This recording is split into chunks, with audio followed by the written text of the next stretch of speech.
Yeah. Welcome to another episode of Beyond the End Zone, the Living Room Show with your host, Chaz Barnes. What up, friends and family? What up, what up, what up, what up? Yes, this is what winning looks like. This is what winning feels like. There's been a lot of talks. The Celtics won last night. They pulled it out against the Knicks. I fell asleep on the game. I'm gonna be honest. Like, I don't really get into basketball season until like football season dies down. And since they've changed the stuff over, they've brought the NBA back to NBC and Peacock. No, sorry, Prime. And so a lot of times I don't really, you got the clash NFL, you got college football season going on right now. So I just wait till everything kind of die down, and then I get up in there. We ain't 2 minutes in yet. I don't know if I should say that. But yeah, friends and family. Yeah. How's everybody doing? You know what I'm saying? Y'all, I can't see y'all. I can see y'all. Yeah, I know we're a little bit more energetic than ever or whatnot. But yeah, shout out to the Celtics whatnot. So yeah, you see, we still working on the background. We still working on things. I got asked questions like with the first video. I know if you're watching this, I know listen. The only thing we can do is make improvements. The only thing from here is up. Okay. We're only going up. We're only going up from here. Okay. So this is my first time. Okay, it's my second time, but my first time. So the first video, yes, I took some notes like with the first video. I know if you're watching this, the only thing we can do is make improvements. The only way is up.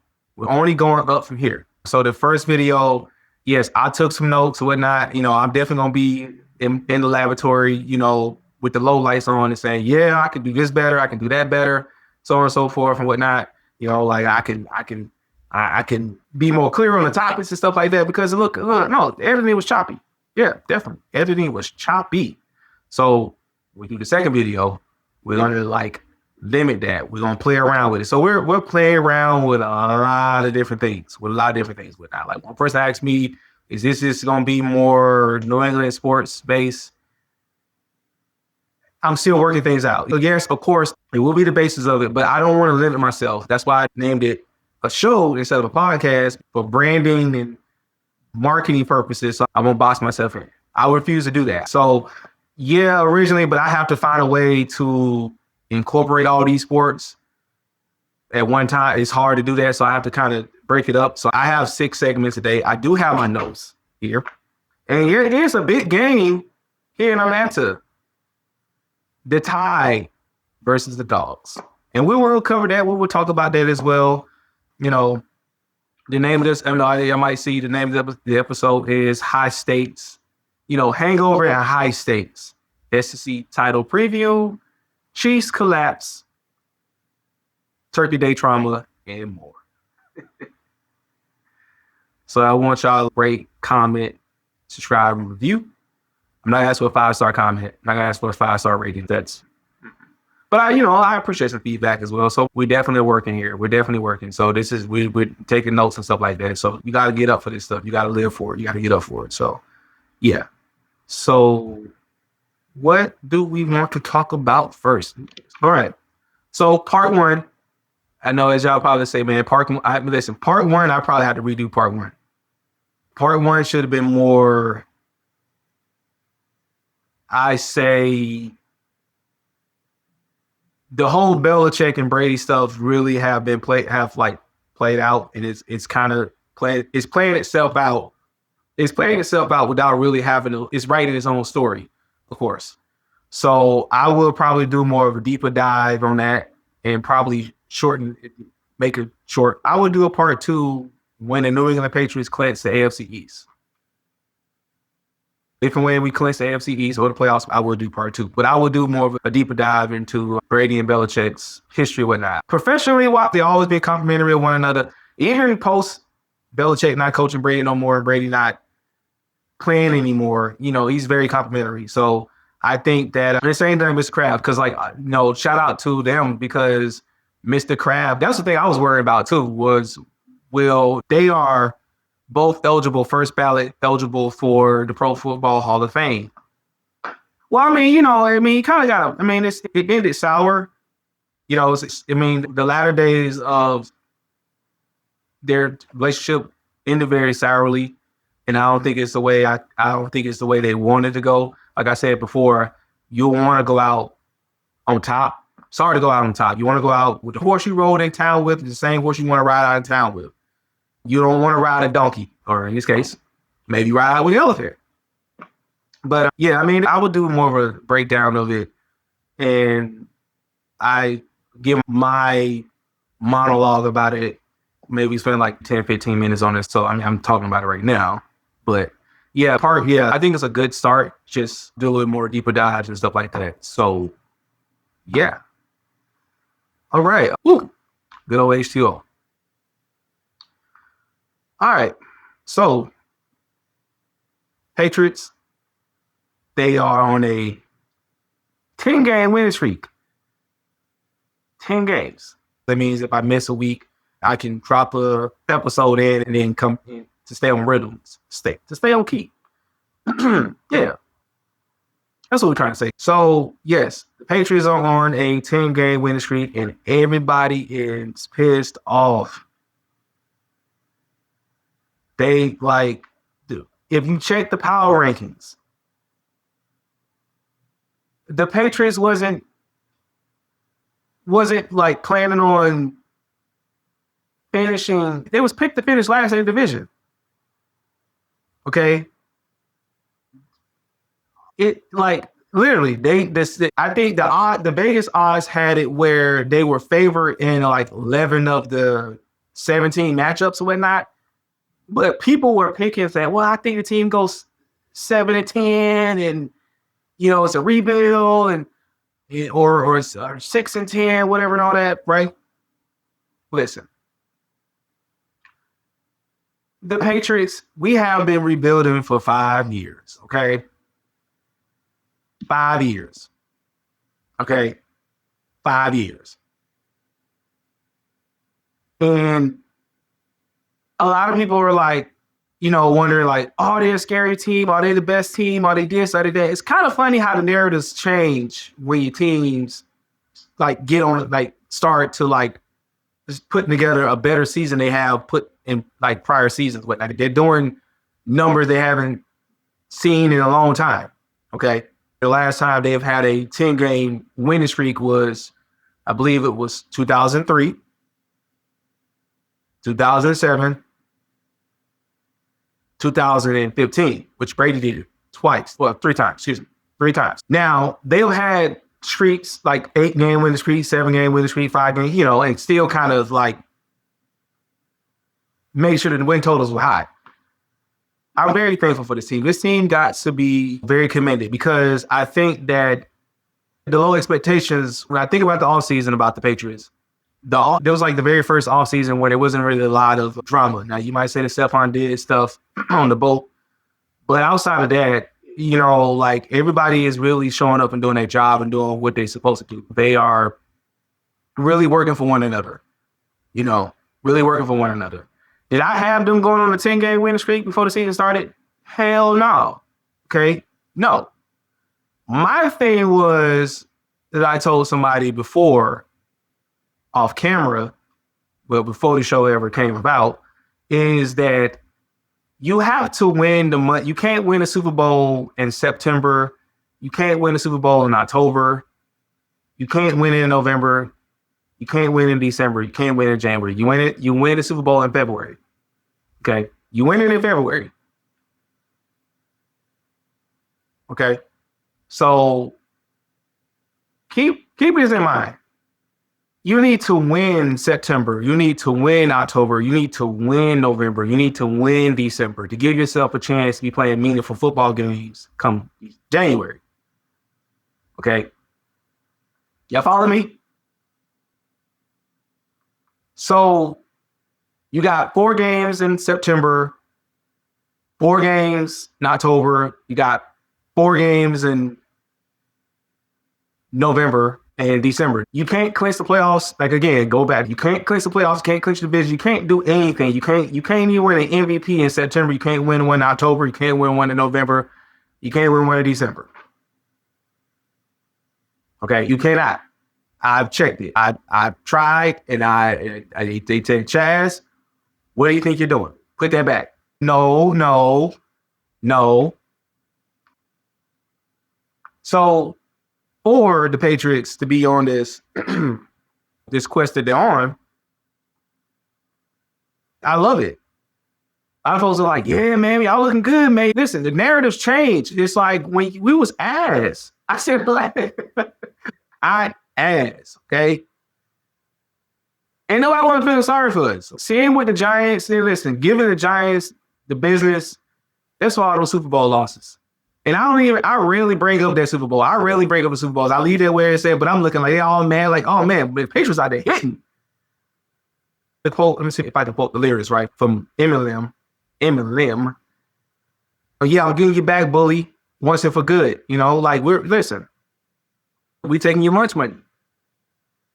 And I don't think the Patriots team is overachieving by no stretch of imagination. I know a lot of them was like, well, they got to lay an egg. They got to do this. Where's the adversity? Where's this? Where's that? I mean, that stuff will come. That stuff will happen. I think for the media, I think the team hasn't been what it's been in a long time. You got to stop trying to find some way to drum up conflict. It's always the losers. It's always the losers, man. Like, it's always the losers. The losers got to drum up some kind of conflict. If you going through a divorce, man, if you're going through a bad breakup, man, something like, listen, leave. But yeah, shout out to the Patriots. I mean, they weren't picked to do a lot. Who had the Broncos sitting at the top of the conference? Who really had the Broncos sitting at the top of the conference? The Patriots are at the top of the conference. Nobody had them. I always say that sports is not a popularity contest. I like basketball where it's kind of, you know, narratives and all that stuff like that. No, man, like you really gotta I'm not saying the team don't earn it, but you can make all the predictions in the world. Getting serious now. You can make all the predictions in the world. It's just people don't know how to, like, again, if you say, like they always say, if you say the same thing over and over again, eventually be right. Man, it's just a lot of parody. It's a lot of stuff going on. The team, because the Raiders still the Raiders, they're ass. So the Cardinals are still the Cardinals or whatnot. The Falcons are still the Falcons. I mean, the more things change, the more they stay the same, if you ask me. I mean, you get a surprise team. You get the Bears. The Cowboys are looking to make a run. Eagles fans are mad at the Eagles. They always mad. Team sitting at 8-4, 8-3, 8-4. They just learned to say, listen, every year is different. You know what I'm saying? Every year is different.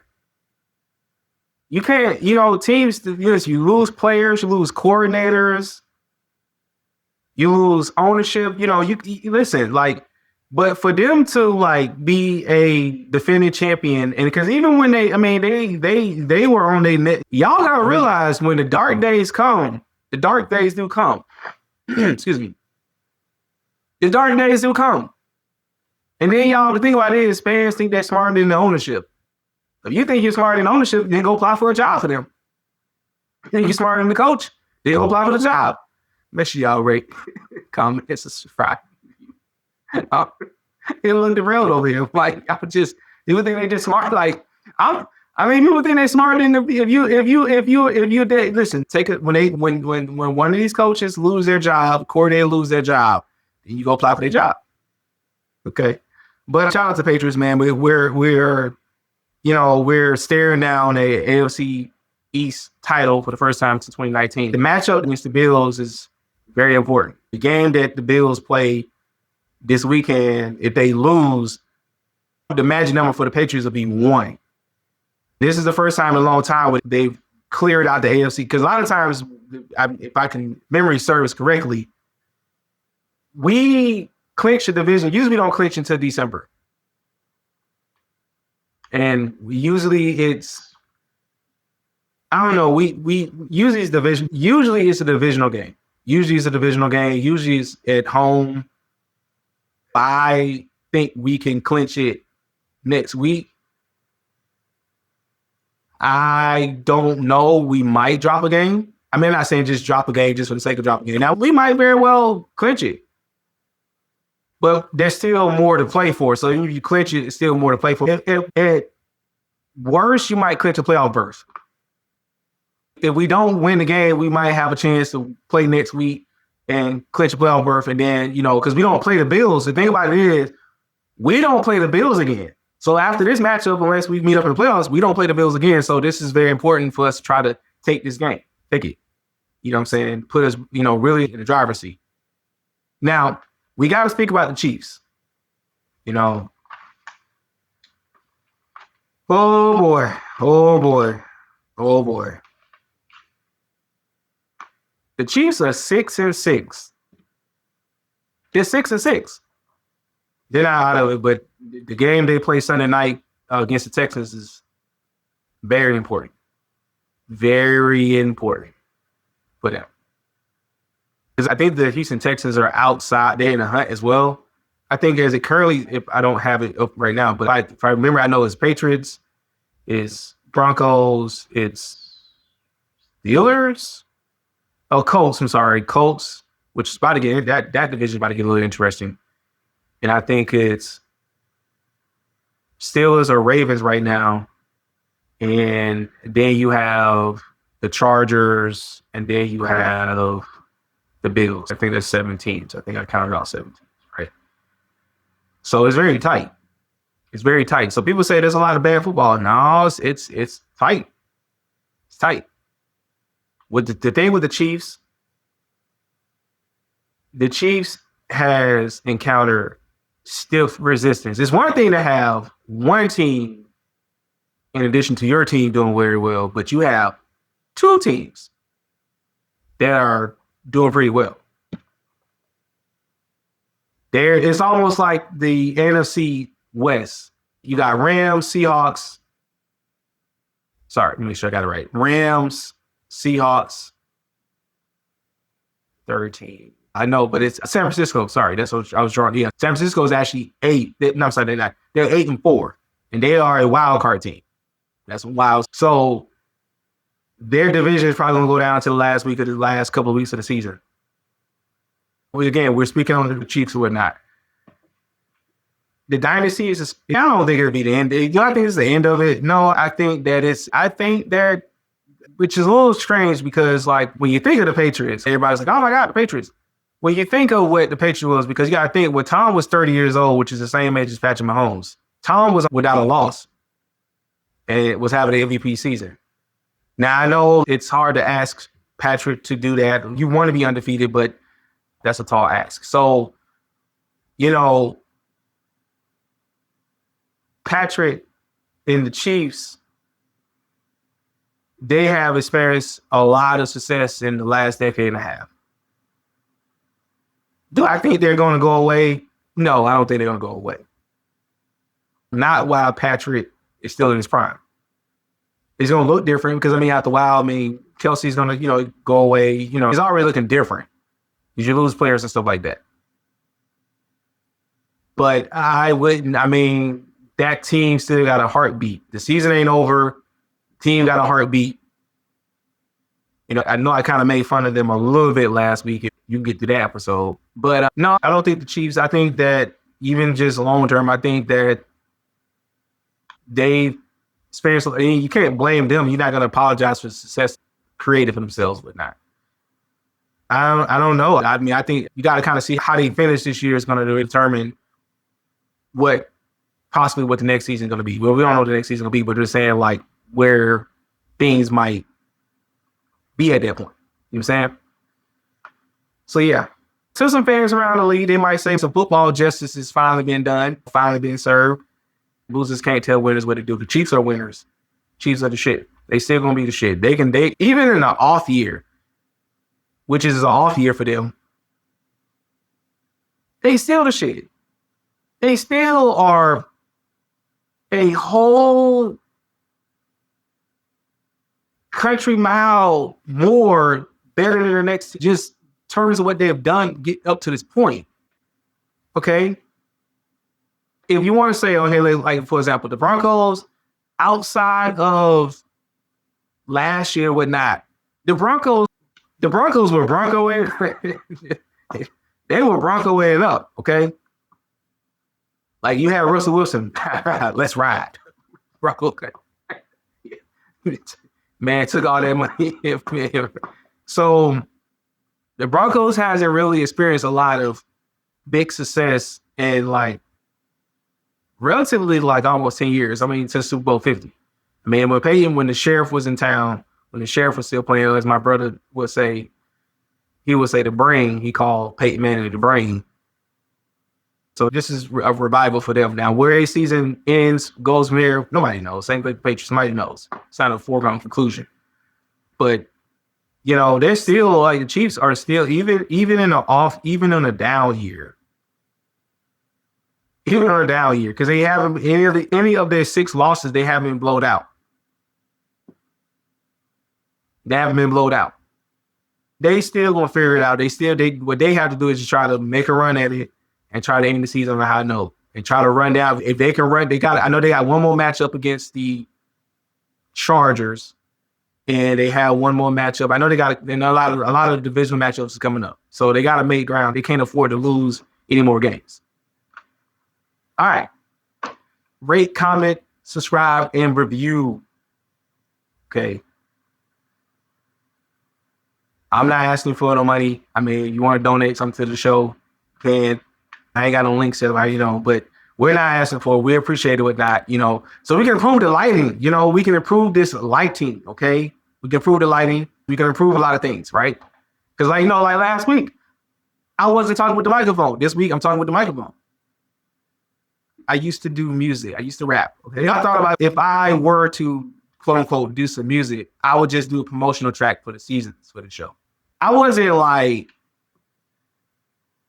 I would say in my own way I was great. But I think that I didn't rap. I could have wrote whatever, I could write whatnot. I just wasn't a good marketing of myself. So you might say, well, Trash, you're doing a podcast now. You got to know when to let your dreams die. And I let my dreams. I mean, that's not the only way you can make a lot of money. It's not the only way you can live a glorious life or whatnot. It's definitely not that. Talking to people can definitely not the only way. You can talk for a living and get paid a lot of money. You add value. If you are impacting lives or whatnot, you're entertaining people, and people see, and you help people get them through their day, or and you're adding substance to your brand. You are the brand. You just got to work really hard. The difference of like doing this versus music is that music is nocturnal. Everything happens at night. Now you might say, "Chad, are you afraid of nightlife?" No, but again, I want to be home. I don't want to be out past a certain point. I don't want to be out past a certain point. When we go to the games or whatnot, we go to events. Like a lot of people who are from Mercedes-Benz, if events are here. You got a lot of people that come in. A lot of times you go to concerts. A lot of stuff ends at 11 or whatever. All right, so trains run a little. So you got crowds of people. You got security, police presence, stuff like that. All of us are trying to get home. At least I'm trying to get home. At least me and my peoples, we're trying to get home. Okay. Hey, Chaz, we gonna do? No, chat. Listen, chat. No, we're going to we gonna get on this red line, and we're gonna head on. I go downtown, but past a certain point in time. So anyway, what I'm saying is, podcasting. Can you do podcasting tonight? Yes, but you can do it at home. You ain't got a studio to go to that you own, or you got like some kind of penthouse with that. Yeah, true. Like somewhere you gonna my fantasy football stuff going on, but. If you're gonna like be downtown, again, can you? I'm not gonna say with the podcast, yeah. Can you do? Yeah, but you can also go. You go after you get off the live, you can go do some jumping jacks, whatever, and all that, and go lay down. There's a couch right here. Boom, just go ahead and crash out, sleep.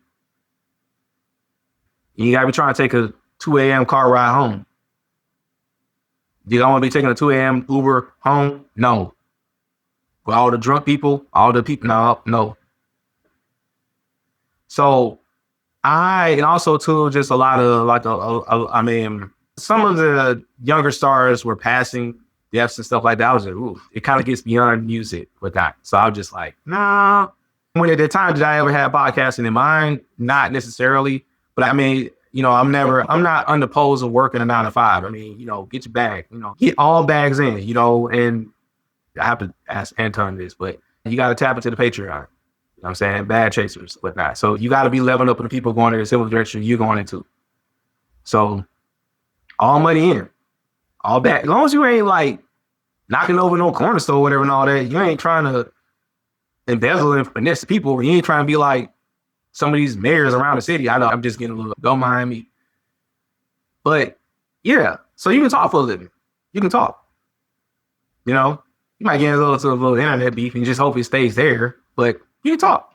So I just figured that when I came up with the idea of doing this show, I minded out a little bit more, and I was like, hey, I can really see myself really doing this. I can really see myself really something that I can be not only good at, but I can be great at it. I can work at it, and I can add value. I can build a platform. I can be speaking to people. I can be like people like you are. Would I record some music? Yeah, but only just for promotional, like for this, because I can talk. It's another thing I was told, well, that was mentioned as well, is that you want to do something that you love. You can do do something that you don't mind doing for free. I know the money comes along with it. I got to get the money. Got to get to the money. Everybody sales on the way. Yeah, but I don't have to sell you anything. If there's ever a time that I'm offered to promote gambling, no. It's too addictive. It's everywhere. It's too addictive. I can't do it. That's my moral. I can't do it. Yeah. So, shout out to the ones who still doing it, but now you got your, but you got to, at some point, you got to let your dreams die. You got to know there's other opportunities, other ways and means to make money and to have a sustainable life. And like I said, with podcasts, I can travel. I can take this show on the road. I can go different places and do the show.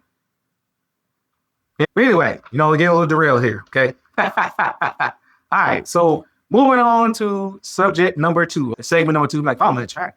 Yeah. Turkey Day trauma, the NFC North grind.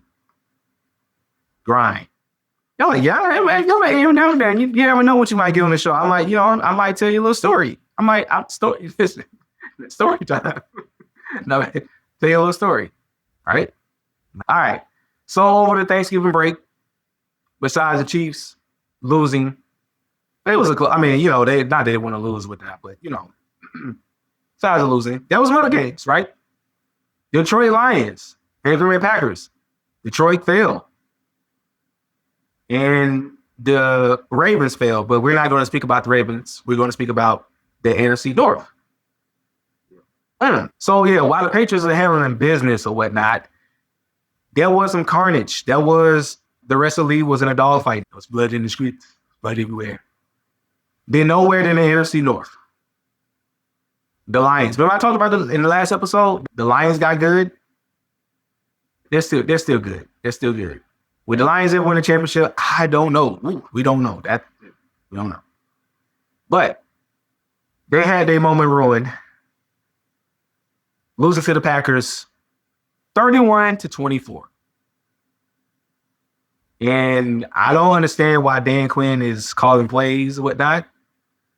I don't know if that's sustainable. I don't know why he does it. For the life of me, I don't know why he's calling plays. I don't know why. Detroit Lions fans, and y'all read it, like y'all watch the show, like hit me up. I know y'all. Let's email me at beyondendzonelivingroom@gmail.com. I'll drop all my other stuff later, but just emails for sure. Just email me. Comment too. Like, why is Dan Quinn? There's the next time we have to read the show. Like, why is Dan Quinn a play caller?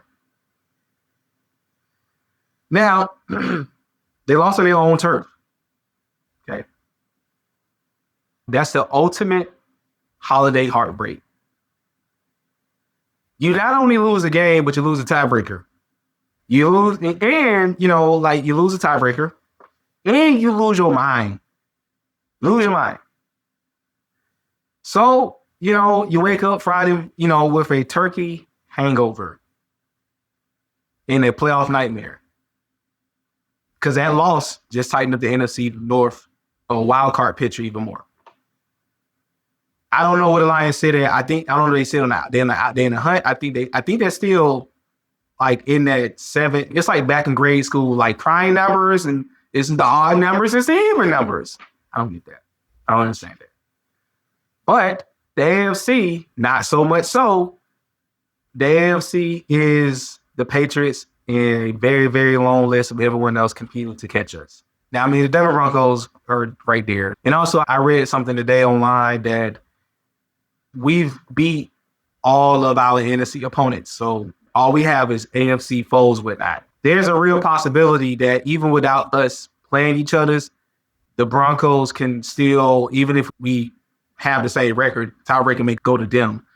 It's something to do with, I think it's, of course, we had the 2 losses in the conference. The conference losses, the wins, they matter. Now, you can beat everybody else up. And unless the Broncos drop a game, whatever, and all that, let's say we win one additional game more than the Broncos to, but we'll get there. We'll get there. And that was just something I read. That's something so that wasn't like in my notes per se. All right. We're cooking up. All right, yo. Remember, you know what I'm saying? Rate, comment, subscribe, review. Cause you know what? You know who you don't want to make mad. Hold on, let me bring on somebody right quick. Hold on. I know y'all listen. You don't want to make this one mad. It's like look at that. It's like just start. Listen. You do not want to make this one mad. So, hello, Hedwig. Oh, you want to be shy. Okay. This is HR. HR. Watch out for people over there. Keep them in line. All right. So, yeah, again, remember, rate, comment, subscribe, rate, and review. Because you don't want to make Hedwig mad. She started pecking people. She gets to pecking. She hear me. She starts picking. It's tough sledding, okay? All right, so we gotta talk about now we have to move to the next segment, our ATL angle. We have to talk about the SEC title game preview. Bama versus Georgia for the 100 millionth time. Yeah. I'm pretty sure both teams are like, can we play somebody else? I don't know. Can we play somebody else? Like, God. I mean, guess what? Beautiful thing is we will be at the game. We will be at this year's SEC title game this year. This is the second time for me going. I went in 2020 when we played the Florida Gators. Now we play the Georgia Bulldogs. Roll Tide, roll. I'm pretty sure I'm hearing some barking in the background. Just ignore it. What do I believe in this match? What do I feel about this matchup? Now, these teams, unlike the rivalries we have, like with the Tennessees of the world, the Auburns of the world, listen, man, I ain't afraid of no ghosts. Man, we have Tennessee, Auburn, and now Oklahoma is proven to be a thorn in our ass. Brett Venables, man. Last year held us at 3 points, and we managed to score more than 3 points, and now that's probably who I want to probably see in the SEC title game is Oklahoma. If we play out there, listen. I know we got to take care of business against Georgia because this essentially is an elimination game for Bama. So Bama has to win the game to get a shot to compete in the college playoffs. So more than likely, there's a couple of things because you got championship week, so other teams can drop or fall, whatnot. So at best, we can be the 5th seed. At worst, we probably can be the 8th seed, whatnot. So, I mean, but it's very important for us to win this game. When there's a low tide, the sharks are out. But when the stakes are high, Alabama rises up to the occasion. Both of these teams' seasons, their journey is different. Okay? Before they played each other's back in September 27th, and post that game. Okay. Now, Alabama's identity has been survival, resiliency, and a will to win. They listen, they're big on third down. Like they can have because Simpson right now. Let's see. Let's look up a stat line right quick. Y'all listen. Ain't got nothing better to do. Let's look up a stat line. Let's see. Hold on. use that Gemini. Let's see. Ty Simpson stats the last 2 weeks. Stats. The last 2 games. Okay. Anyway, he hasn't, Ty hasn't, the offense kind of at times, we don't have much of a running game. So we got to make sure our running game needs to be respectable. It's not the running game that we're accustomed to having to like wear teams down. We've known that we got an aerial assault, whatnot. Bama has to run the ball. They can't be one-dimensional because then the Georgia defense, which has always been solid, will key in on that. Those linebackers will key in on that. So we can't abandon the run. Okay? So this high stakes, high octane event is happening in my backyard. Not literally in my backyard, which I get what I'm saying. So it goes down Saturday at 4 p.m.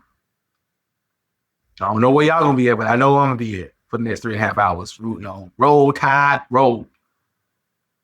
Whew. All right. Georgia is currently a 1.5 point favorite, which I'm not surprised because lately Georgia has been favored. That's why I say when a Tide, and I'm gonna break. I got some stuff to break down for Tide with time. So Georgia has a very slow. They have a respectable offense. They have a slow. They will get you. One thing about them offensively is they're running it. They can't run the ball. They can't get those little long plays, whatnot. So, of course, we know Alabama's already beat them.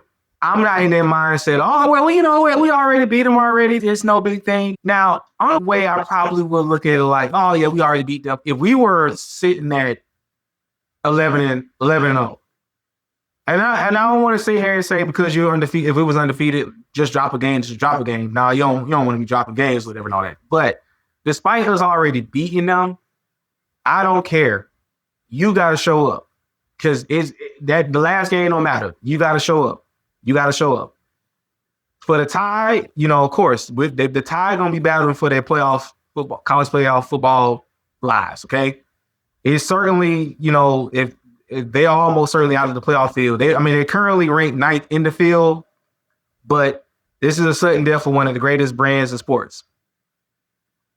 You guys got to tune in to see if Kirby Smart can finally break the Alabama hoodoo in the SEC or the Tide can save their season. Now, I think that's unlikely because there's been games, again, Alabama, because people written off Alabama when they lost against Florida State. They written off Alabama. So this team been written off a lot of times. They written off Kellen DeBoer. So, again, for Kellen DeBoer to be just in his second season in this game was very important. This is where legacies are made. Listen, the mantra at Alabama is, well, legends are made. Yep. Legends are made. So we going to, break down a minute. I'm going to give you a little preview. You know what I'm saying? You're like, oh, y'all like church. Like, oh, my God. Y'all know y'all enjoying this show. Don't act like y'all ain't enjoying this. All right. Hold on.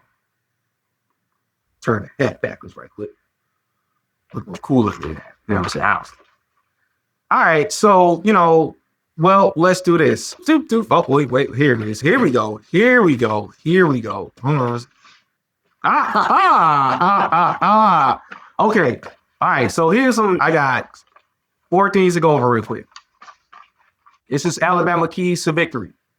So first thing is that this game will be this is going to be a difficult challenge. I think a bit because, again, we cannot, because the last game we was 13 for 19 for, on third downs or whatnot. So we got to I don't know if we'll be that perfect, but we gotta be big on third downs. So here's the keys to victory. So first thing you gotta do, we gotta exploit their secondary. So Bama holds the advantage with the receivers and whatnot, and they do a really good job in spreading the ball around and whatnot. So they're not trying to dial in on one person. So gotta try to successfully push the ball down the field and try to target Georgia's less experienced cornerbacks early in the game, for sure. Early in the game. Now, I'm not saying that Georgia won't bow up and, have some stops and whatnot, but we definitely got to really stretch them. So I have some data. So Alabama won very aggressively by attacking the young DBs. This offensive game plan was a difference. It was a difference. It's a visceral. So the thing is that this relies on Ty Simpson to play poise. So Ty gonna put up numbers, but I think being poised to put the numbers up is more important than whatnot. It's very important. I mean, like you got a lot of guys are stepping up. A lot of guys. I mean, like Isaiah Horton. Shout out to Isaiah Horton. That second man, that goal, that fourth down play. Woo. I'm saying, and Jeremy Bernard. And I think Ryan Williams is poised to have a really good game as well. So I think that the Tide got to get some chunk plays whenever it is there. Get chunk plays and avoid settling for field goals unless you have to kick a field goal. Now, if you don't, this team has shown that they will put the pedal to the metal with that. And if you can hit those deep throws and like to keep Georgia's safety starts from crashing the box, it opens everything up. Number 2, win the hitting battles. Third downs.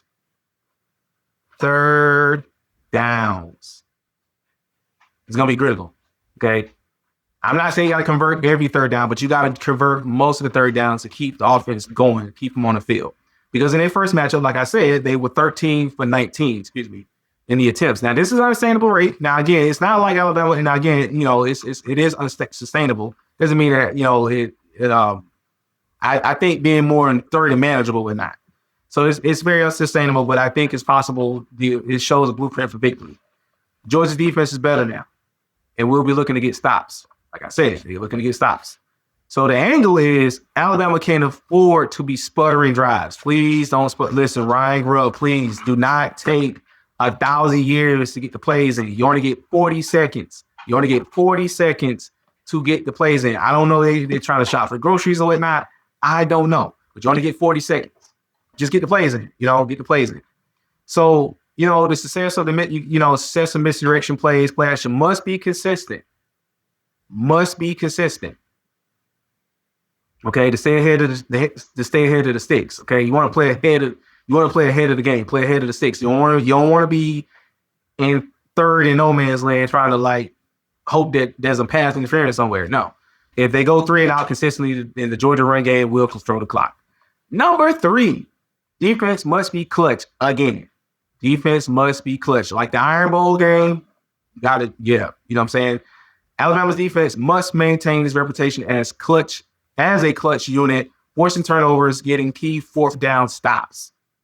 So that means no naps. Do not take no naps. If you take naps, you get beat. Okay? No naps. Say it with me. No naps. No. All right. Here's what the data says. All right. Alabama defense had crucial stops in the red zone in their first matchup. And I did watch the highlights of the game. It was really good. And they forced a late game turnover to seal the deal in the Iron Bowl, in the recent Iron Bowl, to escape a 27-20 victory. Shout out to Herbert. Yeah. I mean, this unit excels in high pressure moments. That is true. That's why I say that high tide, high stakes, high tide. Listen, rising tide lifts all boats. Okay. All right. So at times, Alabama offense has struggled, and the defense has to be ready to win the game. So that's one thing I love about this team. It's not so offensive oriented. They do, lean on the defense as well to get those stops, try to get the ball back to the offense and whatnot. So the defense has to be ready to win a game for the offense, especially in tight confines of the red zone. They must force Georgia into field goals, not touchdowns. That is critical. Number 4, which is the last thing, get the running game going. Get the running game going. Now, we don't know the stats about Daniel Hill. He's showing some stuff with that. And I don't know about, we may not have Jan Miller with that. I hope Jan Miller gets well. Jan Miller kind of runs like he got a piano on his back. I know he's faster than me. He got some ring that you just can get in there. He's kind of like take a little bit to get going, but once he get going, he's off to the races with that. So that running game keeps the pressure off Simpson. So we got to have a respect. But don't get me wrong, we did show glimpses of it and whatnot. So I think we're poised to have a really good running game in this game. Alabama's running back rotation must find some consistency against Georgia Elite's defense, which ranks six in the FBS. Pretty damn good. The data. Alabama overall rushing offense has struggled and ranked 104 FBS. 104. You just need you may not listen. You just need a few games where you may be ranked 104. You need to have a fourth ranked offense. You need to run the ball like a fourth ranked rushing attack. So they need to get the ground game production to force Georgia linebackers to hesitate. So it don't need to be dominant. Like I said, the angle is you don't need to be dominant. You don't need to be dominant. Just respectable. Just for the mere threat, because what that does, you start drawing in the linebackers and then boom, you hit somebody over the top. It's all about establishing balance. At this point, it's establishing balance. If they can't run, Georgia knows exactly what's coming and allowing them to dial up pressure packages against Simpson. So, in all, this is how we're framing it.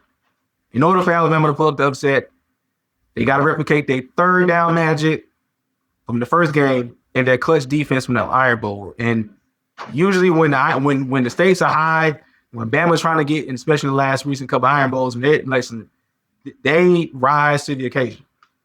They rise to the occasion. So roll tide. We gotta, wrap the show up, okay? Wrap the show up. Get the editing going. We're almost there. I wrote some stuff down on my phone. Okay. Well, of course, it's originally. Essentially with Georgia, they just have to, of course, run the, try to run the ball effectively and have it be respectable with the offense and whatnot. And of course, get some third down stops and take advantage of, if there's some scoring opportunities, take advantage of it. But I already gave most of the, y'all know what I'm rooting for. I'm rooting for Alabama, but I'm just trying to be objective here. So again, rate, comment, subscribe.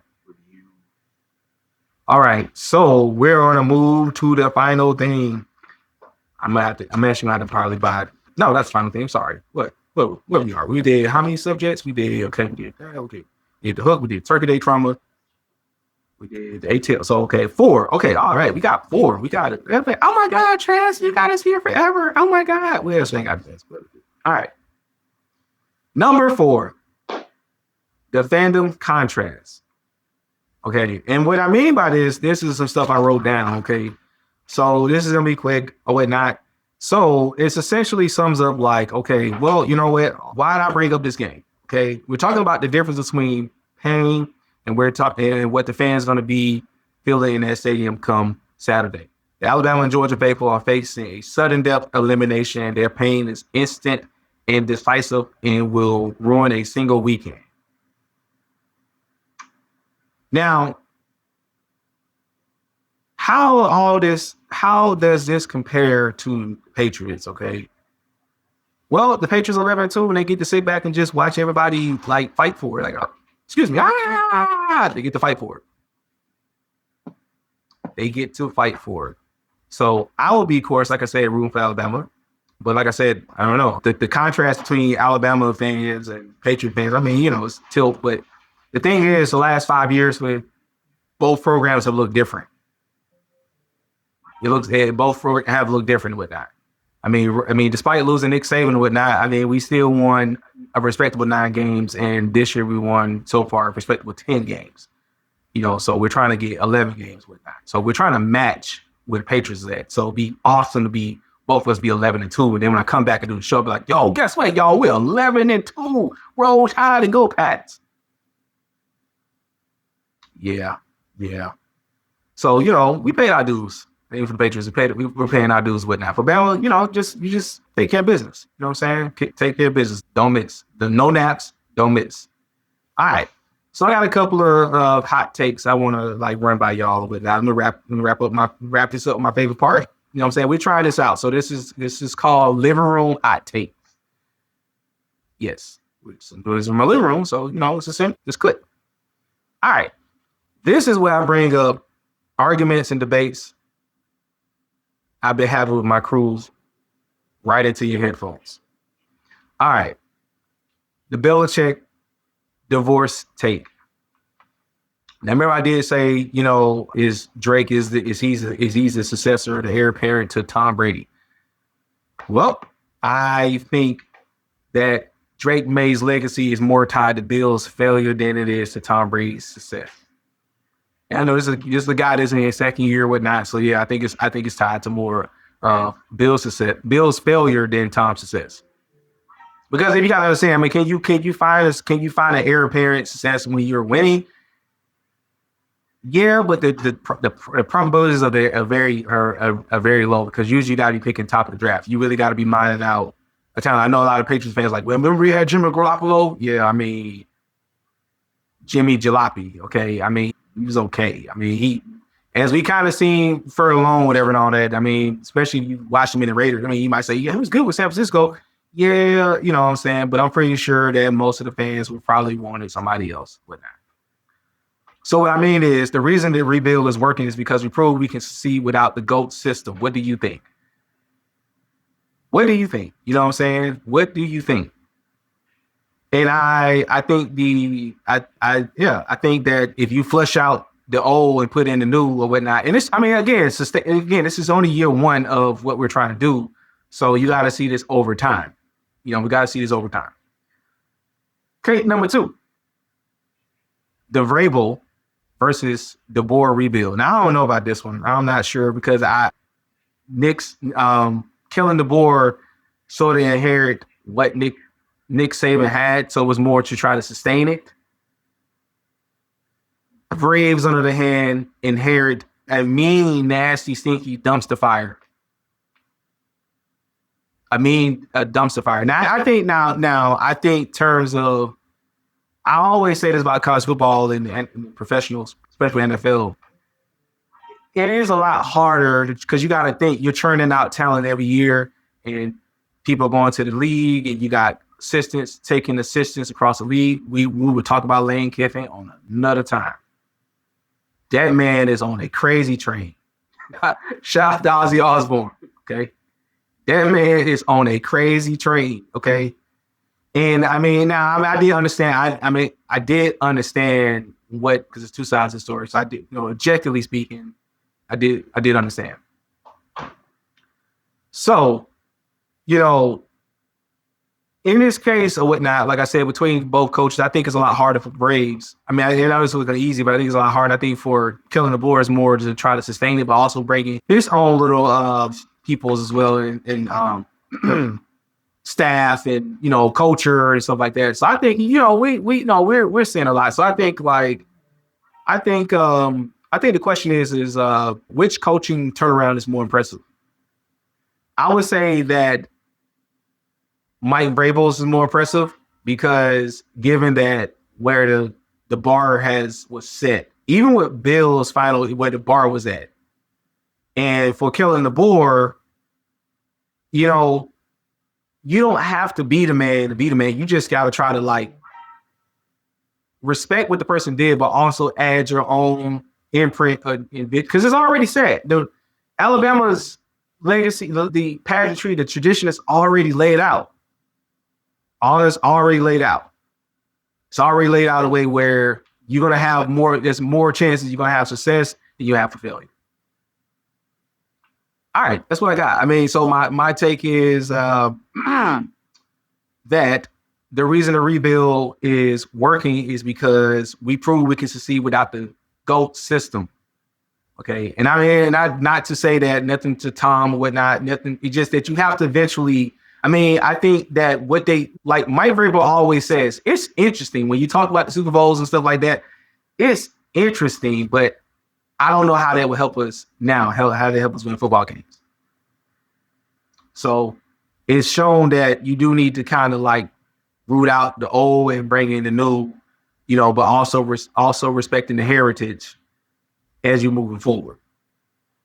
And also that which coach's turnaround is more impressive. Now, it's kind of hard because, again, it's not like Kellen DeBoer had I guess in Alabama standards, yeah, for us, it was like, oh, yeah, it's bad. But it wasn't like okay, he was bad in his first year, and I guess in college football, in college football terms, yes, he was bad, but now it's slowly building. Braves came in with a size 13 shoe, which we're not having it no more. We're not having it no more. All right. You guys got to the final. You know what I'm saying? Y'all got me up too long. Rate, comment, subscribe, review. Get the lights up. Like this video? Like it. If not, you dislike it, it won't hurt my feelings. It just let me know I got more to work on. I got more to do. That's why I'm in a little bit longer, but not. No, the suggestion is like, you gotta do like 45 minutes. Man, listen, I might tell you a story. I named the show Beyond the End Zone and Living Room Show for a reason. Sometimes we gotta connect everyday life. We got everyday lives to live. You know what I'm saying? I told y'all about the story. I went to Goodwill. I dropped off some stuff. I know y'all can probably hear a lot in the story or whatnot, but get a little story like that. All right, so here we go.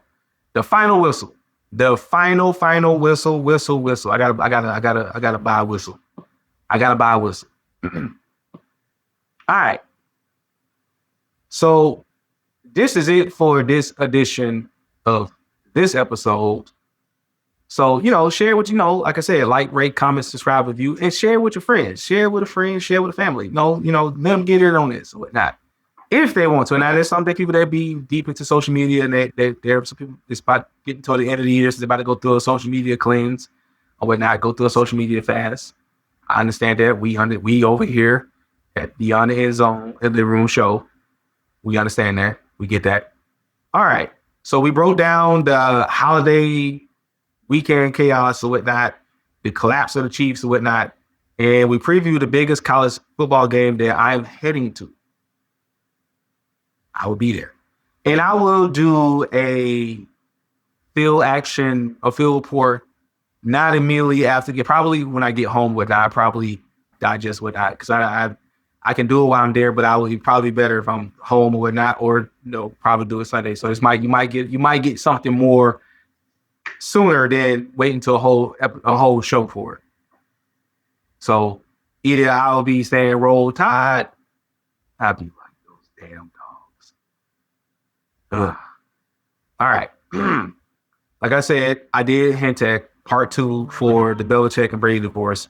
I will do it if and when the Patriots clinch. That's the division, or they push playoffs with them, because I'm pretty sure there's a whole lot of stuff to cover in that. So at the moment, the Patriots. So that's one thing we're waiting on. The moment that the Patriots officially clinch the AFC East or the number 1 seed, whichever comes first, and we'll have a celebration for that. I don't know what we're gonna do.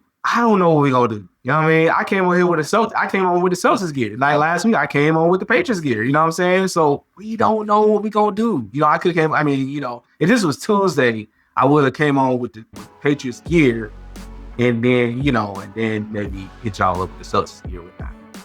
Like I said, make sure you rate, subscribe, and follow the chaos. You know what I'm saying? Subscribe to the chaos, because you never know what's gonna get over here. You know what I'm saying? You never know. So we're going to catch y'all next week when the final whistle blows. Peace out. Hey, but he said it. This ain't done. We come back next week ready to go. And turn it up a notch.